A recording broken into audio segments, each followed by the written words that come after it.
coach, Tony Levine. Tony, you were at the Louisiana Tech-Houston game last year. What was going through your mind as Houston mounted that comeback with such a big Tech lead with only 20 minutes left? Well, a lot was going through my mind. It's interesting. We got 18, 19, 20-year-olds playing a game for 60 minutes. What can happen? And, for me right now at this point, it's all a blur. That was early in the season, and then with the transition in December and recruiting and assembling the staff, looking back that long, I don't know that I could speak to exactly what was going through my mind that night in Ruston, but that was an interesting game. I know we got Louisiana Tech come back to our place here in a month or two. What are your thoughts on Louisiana Tech as a team and having to face them in week 2 of the season? I talked about this with a couple of coaches here already this morning. They're one of the more talented teams in the country. I think it starts with the coaching staff. And Coach Dykes has done a fantastic job in the short time he's been there. And I think when you look at all the turnover among assistants nationally, for them to not have any assistants leave, the continuity is so important going into this season. And then with all the experience and depth they have returning, coming off of the successful season they had and winning the league, they're going to be, I think, in underrated. They're going to be high on my top 25 poll when I get my USA Today ballot out. So, that's a team I've got the utmost respect for. I spent a year there with Coach McNell in 2002. I know quite a bit about the program, quite a bit about Ruston, Louisiana, and I think they'll be one of the top teams in the nation this year. You've obviously been coaching for a long time. For a team to go 3 straight years without any coaching turnover whatsoever, how rare is that in college football? It's extremely rare. You don't hardly ever see that, and I think it speaks volumes to not only naturally the program there, but to Coach Dykes and his vision, his leadership, and obviously working for him. So when you have success like they've had there's always schools that come and inquire about hiring assistants, and for them to stay with him, stay loyal to him and the program speaks volumes.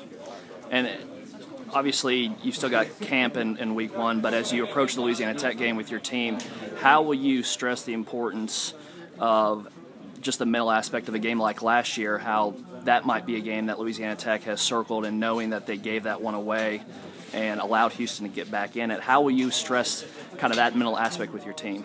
Well, I think every week is different, and you've got to kind of find within your team how to push their buttons, how to get them motivated, what the keys are going to be that week to, as you think, to winning the football games. As it comes time, again, our focus right now is on Texas State, which is our opener. Again, I think it'd be a little premature to answer in detail how we're going to, get our team ready to play that game. A lot of people say, well, Houston lost Case Keenum. They may not be the team they were last year, but you've got a lot of experience coming back.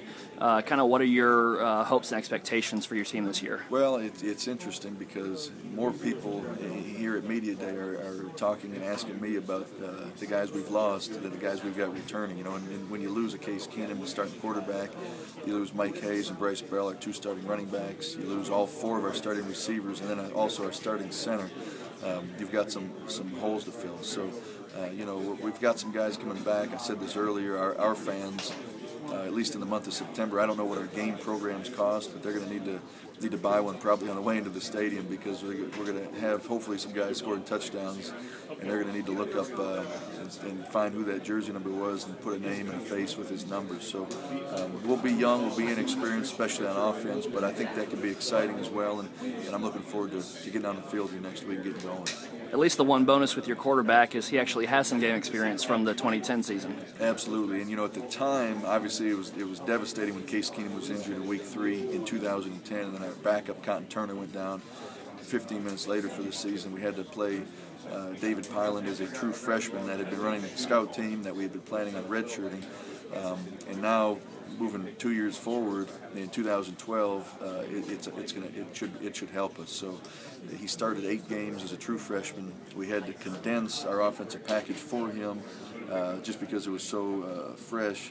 and then we saw every blitz defensively known to mankind in those 8 games. So this past year, allowing him to redshirt, run our offense in practice, travel with our team, shadow Case Keenum. He's gained 15 pounds of muscle since his freshman year. About 3 months ago, he started shaving. So, I'm excited. I think all that experience combined gives him confidence heading into 2012 season.